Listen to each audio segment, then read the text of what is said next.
Great. It is so nice to be able to be together. We are not only an international crowd, but we are an intercontinental crowd. We're on multiple continents today, multiple hemispheres, as we welcome Rabbi Emma Gottlieb. Rabbi Emma Gottlieb, who I know some of you know, is one of the rabbis at Temple Israel in Cape Town, South Africa. She hails originally from right here in Toronto, and I'm really thrilled and excited to invite her and to welcome her to teach us today at Tikvah Through Text. So I'll just turn things right over to Rabbi Gottlieb. As always, if you have a thought or a comment, you can either raise your hand electronically, that's the best way, or put it into the chat, and I'll make sure that our comments are seen. Rabbi Gottlieb, take it away. Hi, it's such a pleasure to be here, and thank you to Rabbi Streifer for inviting me. It's nice to see so many familiar faces. We're going to start with the blessing over the study of Torah, and then I will share my screen with the text. Just a warning, I have 3 dogs, and I cannot promise that they will all stay quiet, but hopefully they won't bother us too much. So I ask for your forgiveness and patience in advance. The blessing over the study of Torah ends with the words La'asuk b'divrei Torah, as I'm sure many of you know, so please feel free to join me and pray the blessing together. Baruch atah Adonai, Eloheinu melech haolam, asher kitshanu b'mitzvotav v'tzivanu, la'asuk b'divrei Torah. And here we go. So hopefully everyone can see the screen.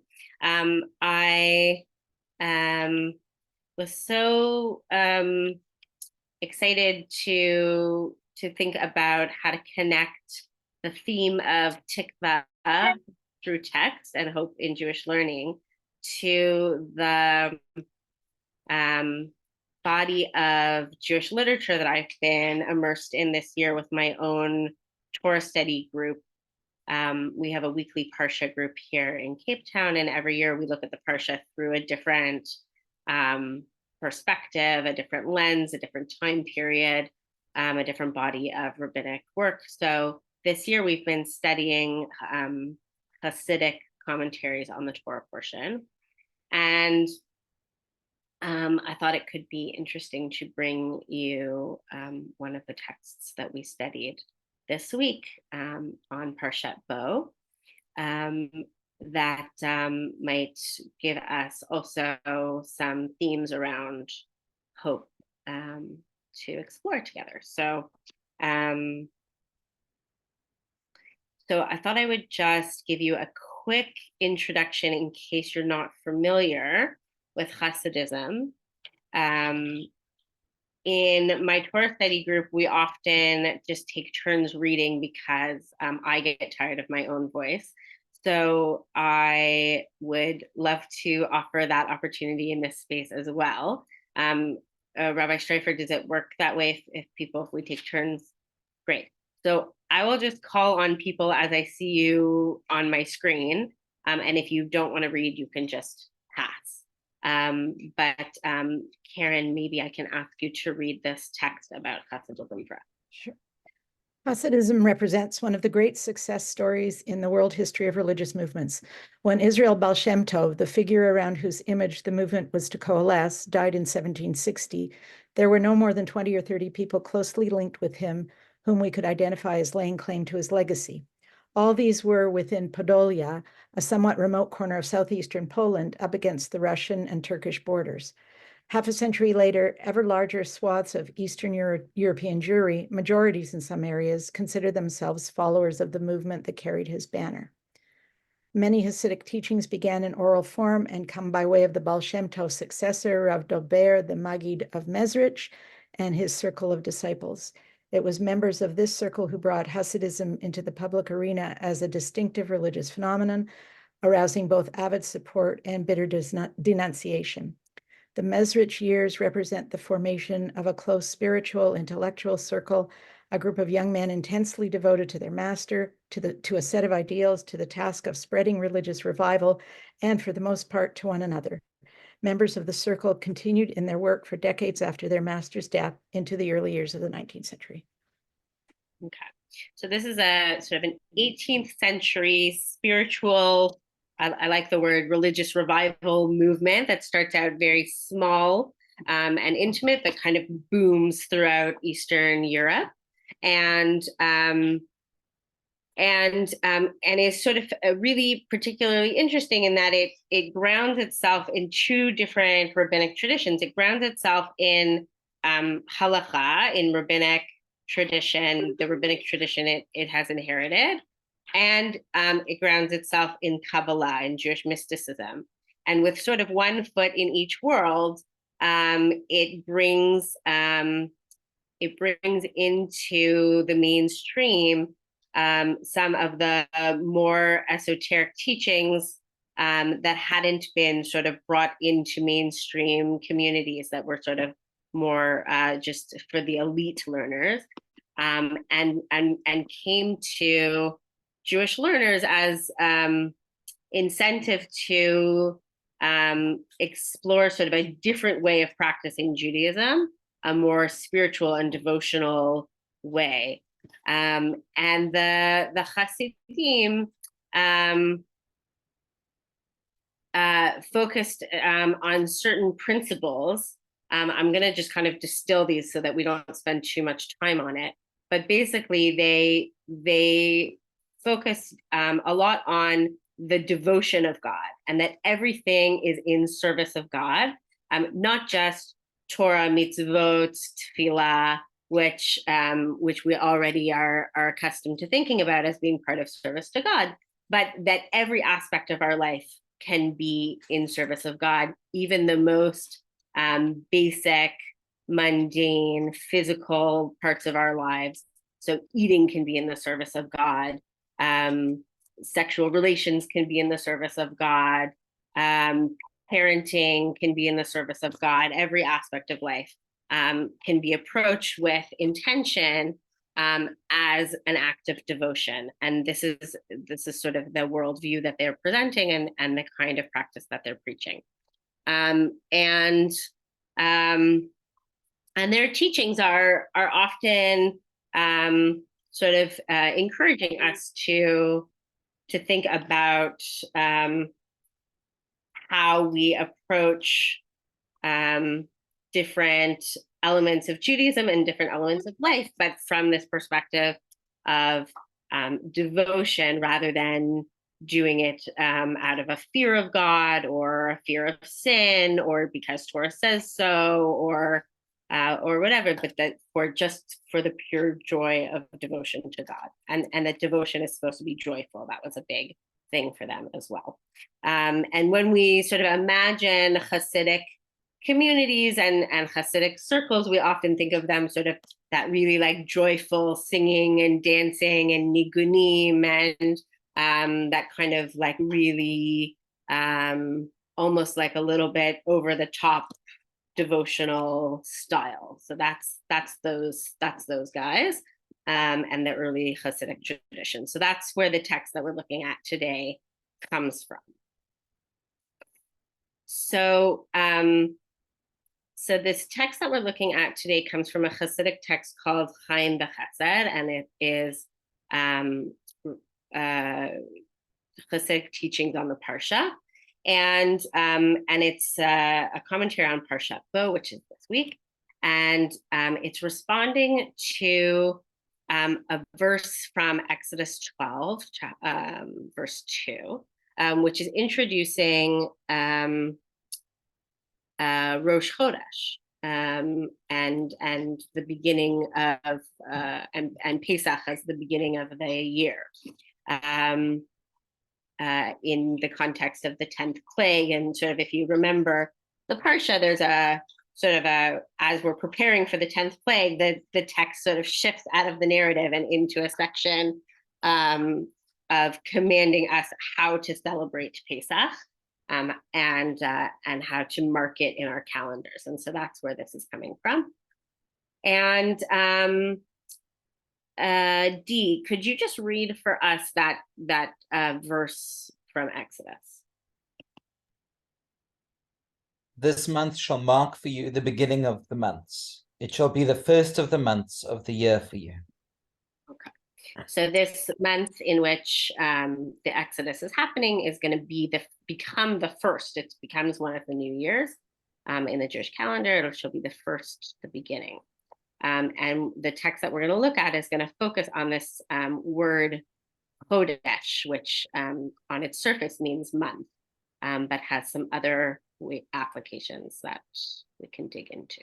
So they're also going to reference in the text this verse from Isaiah. So we'll pop up and look at it when it's referenced, but it's here for us to look at because they're going to talk about the Hebrew, and I'll give us a chance to look at it then. So coming down to the text itself. Carol, are you open to reading the first paragraph here? If you unmute.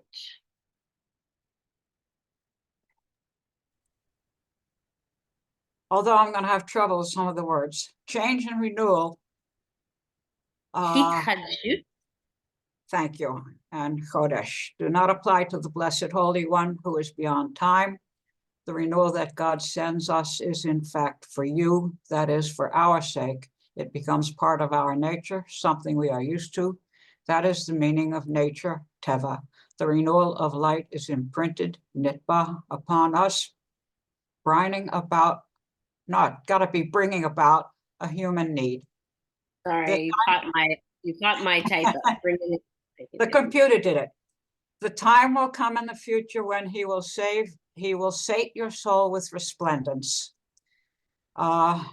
Tashahot, Isaiah 58:11 will be fulfilled in us. The light will be so brilliant that we will ever be thirsting for it. We will be sated with greater thirst.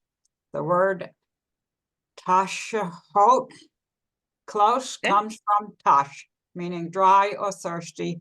But meanwhile, the Blessed Holy One sends us renewal so that we are able to raise ourselves up to God. This is the meaning of the month. Chodesh is the first Rosh for you. It is through paying attention to the heads of things, Rosh, that we are renewed and raise ourselves up to God. That is why the verse is introduced by speak to the community of the children of Israel. The whole community can come to behave in such a way because of this renewal. Okay, so lots to pick apart and make sure that we understand before we sort of dig into the substantive part of it. So let's first just make sure that we understand on its surface what this text is saying. So first, it begins talking about the language of renewal. So Chodesh, the Hebrew word Chodesh, is connected to other Hebrew words that have a similar context. So change, renewal, newness are all sort of a part of this root family in Hebrew. And so there's something about the beginning of a thing that isn't just the beginning, but is also has this connotation of renewal and change built into it. So the language of month isn't just about month in a calendar or beginning of a time cycle, but it's also the beginning of a change cycle. So we're going to pin that for a second. And then also there's also a language connection around nature and what's imprinted. The light is imprinted, nitba, in nature. We'll come back to that and see what we want to do with it. Important to note, God says the renewal, the calendar that renews, time renewing, is not for God, it's for us. This month shall mark for you, because God doesn't need a calendar. God is outside of time, right? It says the Holy One is beyond time, but it's for us, okay? So we'll talk about that. And then it brings in this Isaiah text and this Hebrew word for thirst, tzachot, which is not an easy word.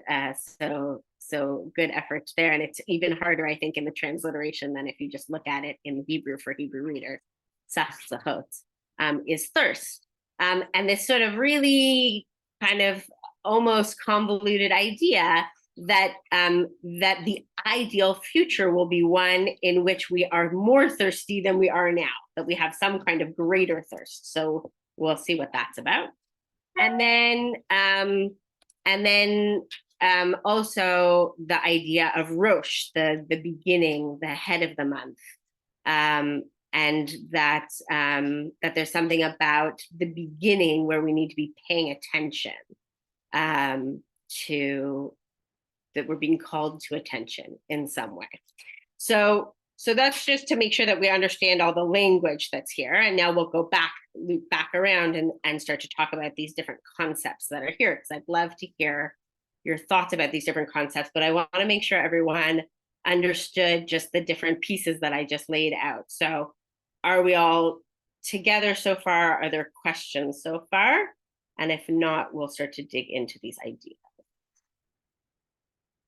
Don't see any hands. Okay. But everybody's following. Can you thumbs up that you're with me? Okay, good. All right, super. So let's start with this idea of renewal and calendar and time being something that's for us and not for God. That this is a cycle that God is putting in place for us. Why do we need cycles of time?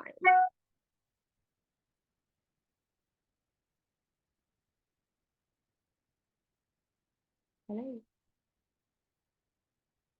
Anybody? Okay, there we go. Susan and then Bob. I think we need cycles of time to remind us that our time is finite. Mm-hmm.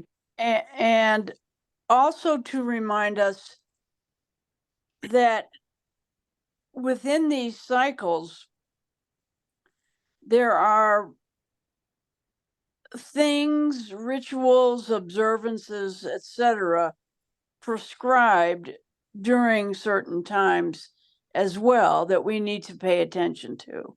So I think it's a kind of wake up and pay attention. These things are happening and you need to observe them. And also you need to understand that one day your cycle will be over. Yeah, that's really powerful, Susan, right? So for God, time isn't finite, but for us it is. And being in cycles of time helps us to be reminded of that and calls our attention to that, especially at certain points in the cycle. Absolutely, well said. Bob, go ahead. I think that the cyclic nature of time is a natural phenomenon and a matter of people's being aware of the change of seasons and the Earth going around the sun, whether it was admitted to throughout all time or not. And it's just a recognition of that cycle. What's more interesting to me is what it is that defines the first month. And although we've got the spring season and Pesach in the Jewish calendar, it's also interesting to me as a United States citizen coming up to the month of presidents' birthdays to know that George Washington actually had 2 birthdays and was born in 2 different years, depending on whether you went with the Julian calendar or the Gregorian calendar, which was adopted right around the time of his birth. Interesting. Yeah, so I like your question about why is this the beginning of the cycle? Why is God appointing this as a new beginning, a new cycle with a new beginning, right? And I think some of that is about this point in Israelite history is the beginning really of their relationship with God as a nation, as a people. That prior to this, individuals had relationships with God and had awareness of God, but this is the beginning of this national relationship between the people of Israel and God that is going to be concretized through the experience of Exodus and the giving of Torah. So I think that's good to note. It's going to be relevant as we work through the conversation. Paula.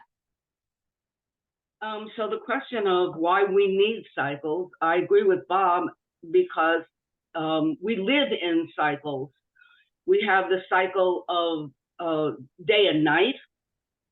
We have the cycle of the moon, which I think is very notable here, because Chodesh is really the beginning of the light of the moon.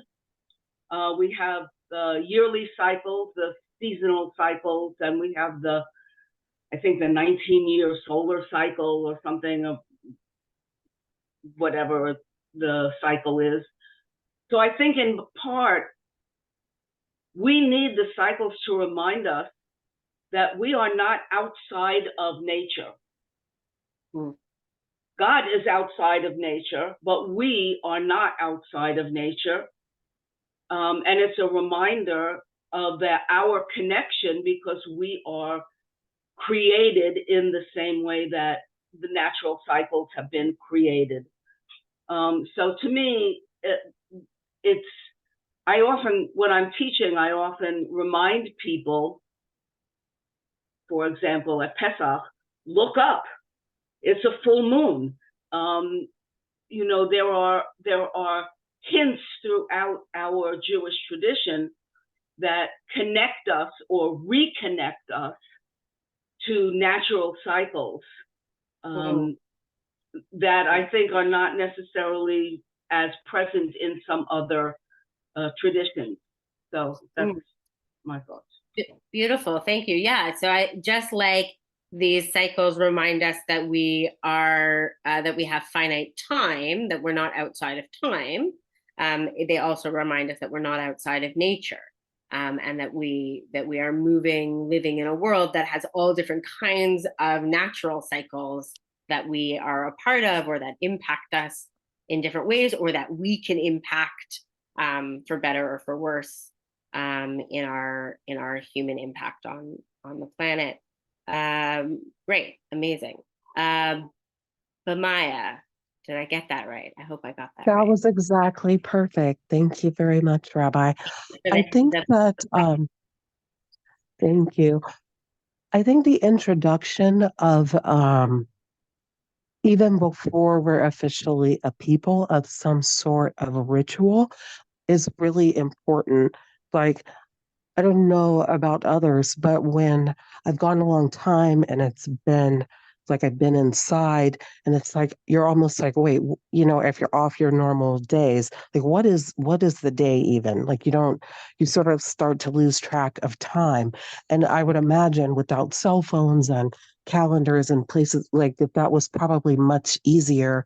And then without those moments of pausing, looking into nature and really to Hashem for some sort of grounding, how easy it would be to just kind of become loose in the earth and not really have any direction, because it can be so disorienting. And so being able to pause and say, in the sky, when things look this way, this is what we're going to do. And it just sort of helps to ground you.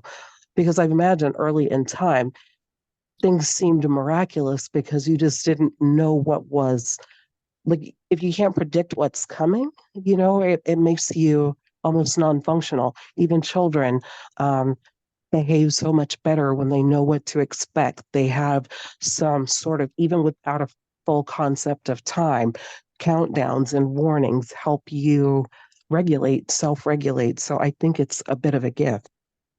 Yeah, I love that this idea of the grounding in time, in some kind of calendar and awareness of the passing of time, and that there's something comforting about being able to say at this time of the year, I know these things are going to happen, or I know these things are expected of me, or I know the weather might be like this, or I know, that there's some comfort in the predictability of time when we're following a cycle.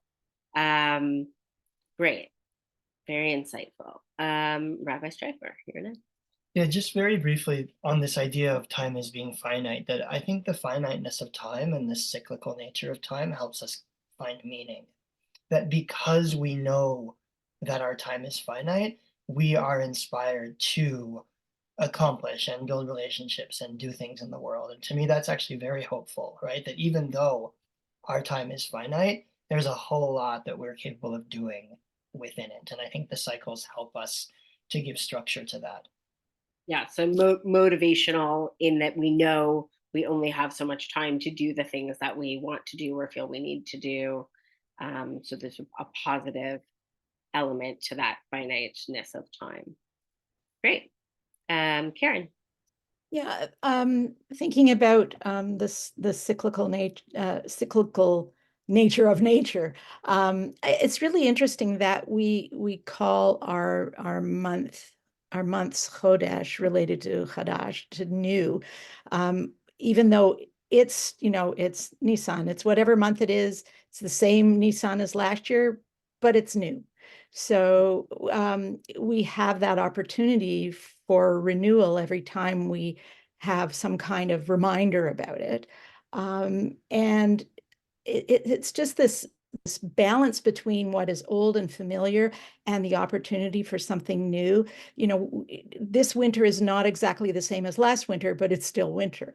Our months happen predictably, but our solar system isn't in the same place in the universe as it was last year. So there's always that opportunity to say, okay, this is new, this is Chadash, this does not need to be the way it was, while still remembering what is familiar and cyclical. Right. I love that. Right. And we're going to come back to that in a minute. But also you've brought together a lot of the pieces that have been coming up, that the awareness of the finiteness of time and the motivation to do things within a certain amount of time, and the awareness of the predictability of time, but also that there's something about time that isn't predictable, and that even when we're in cycles that have predictable aspects of them, each time we cycle through, there's also an element of unknown and new, and that's all happening at the same time. Okay, D. Where we're taking all your time, and in fact, I've got to leave soon. But I thought I could just quickly come in with lessons from the software development world. That part of the nature, what I'm thinking of is continuous improvement. So how you go about that, you plan, you think, you set intentions, you go do stuff, then you assess, you come back, you know what worked, what didn't, and then so there's a cycle to that, which I think is built into the Jewish year for a start. I mean, we do it every Yom Kippur, right? Yeah. So there are ways in which it's just what occurred to me with the cycles.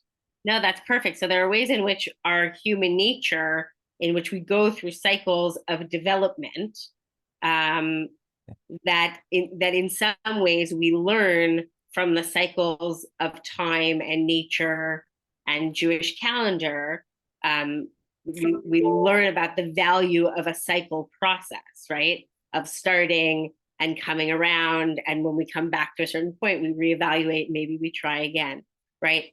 And so I want to pick up on one of the words that Karen used, which is opportunity, right? And sort of draw our attention to the third paragraph of this text, where our attention is being called to this idea Chodesh, of newness and renewal and change. And here is the Tikvah part of the text, right? That the author says to us, this text isn't God just talking to Moses. This text is God talking to the whole community of Israel. This last line is so powerful, so that the whole community can come to behave in such a way because of this renewal.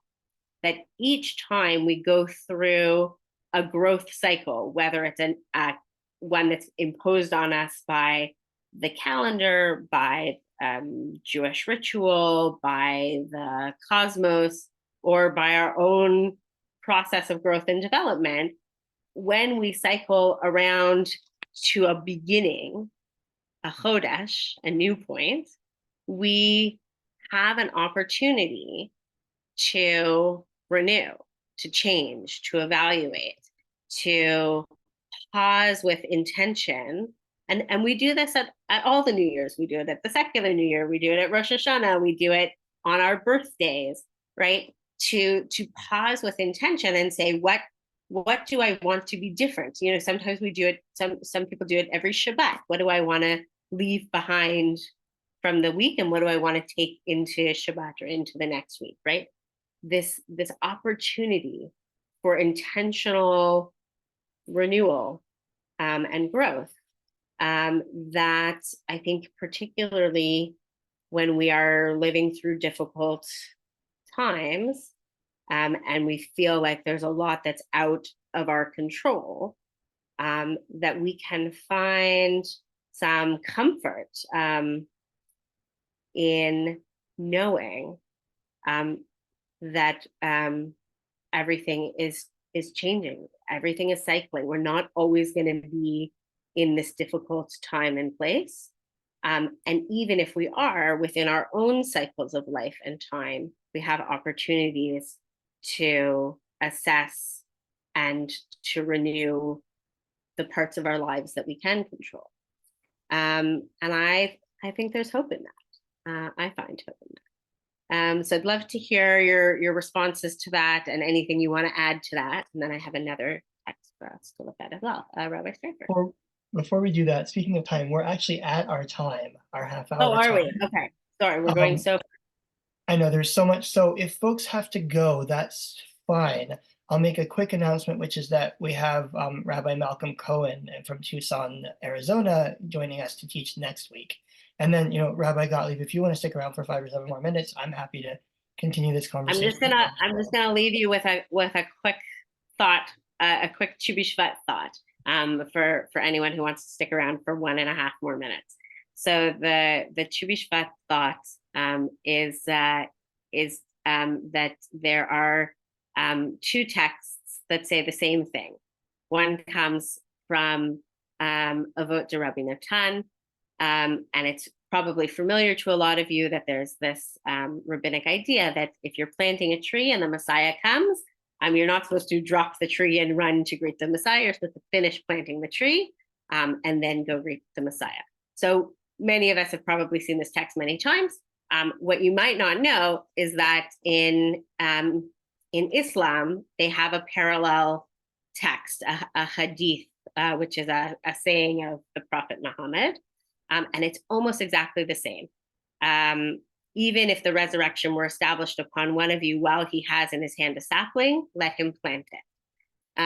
And it struck me as particularly important on Tu B'Shvat to recognize that as much as it feels like we are divided right now, that there is more that we have in common than we remember, and there's more that we have in common than what divides us.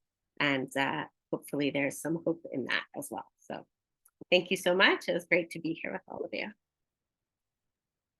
Thank you to Rabbi Emma Gottlieb for joining us from South Africa. And thanks everybody for being here. Thank you.